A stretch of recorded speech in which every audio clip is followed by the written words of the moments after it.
Good morning, class. How are you all doing? I believe you are doing well.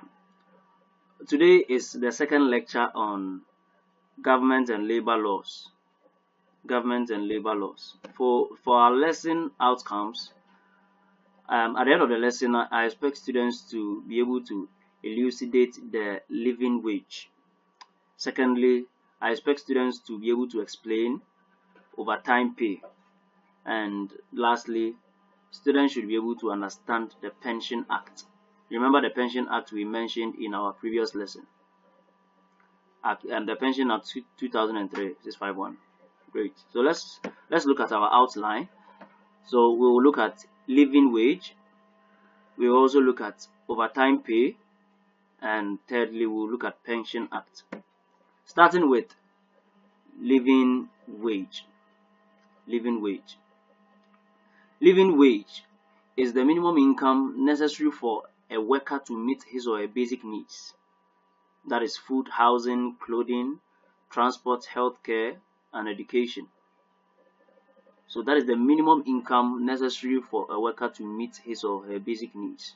The income a worker, when he receives, he can use to cater for all these basic needs.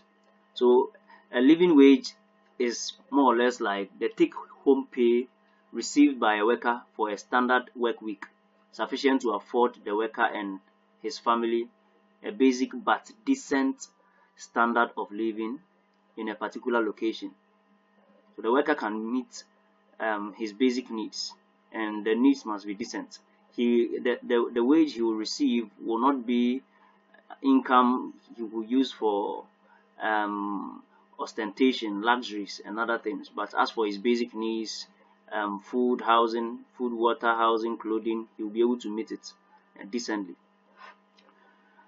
The goal of a minimum wage is to allow a worker to afford a basic but decent standard of living through employment without depending on government subsidy.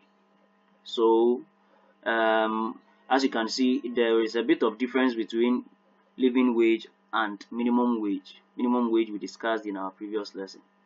So, living wage differs from minimum wage in that the minimum wage can fail to meet the requirements for a basic quality of life, which leaves the worker to rely on government programs for additional income. If you remember, the minimum wage is the minimum amount of money, or the amount of money no worker should be paid below. So if the minimum wage is very, very low, it could be that workers are paid but they can still not meet their basic needs. So that is the difference between living wage and minimum wage. Living wage is the take-home pay of a worker that will afford him his basic needs to cater for himself and his family. I believe you can differentiate or distinguish between minimum wage and living wage. Okay. The next thing we want to look at is overtime pay. Overtime pay. Overtime pay refers to those hours which are worked by an employee in excess of 40 hours in 1 week. In our previous lecture, if you remember, I mentioned that every worker must work at most 8 hours a day. So for a week, it's 40 hours a week. So any extra hours worked in excess of that 40 hours, the hours must call for an extra pay, and that extra pay is what is termed as overtime pay. However, let's note this: holidays and vacation days shall not be excluded as hours worked by the purpose for the purpose of determining overtime pay.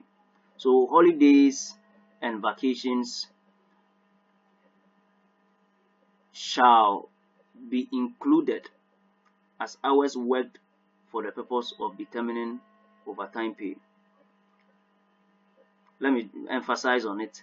Holidays and vacations. Actually, holidays are days workers are given the leverage to rest, are given the leverage to enjoy recreation. So if you force a worker to work on a holiday, it is then included as an overtime work he's doing. So you have to pay him overtime pay. Also vacations. Right. Okay.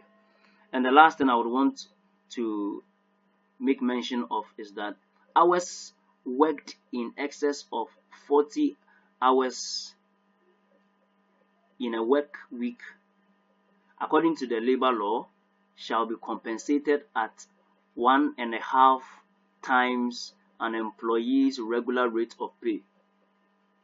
Shall be compensated at 1.5 times an employee's regular rate of pay.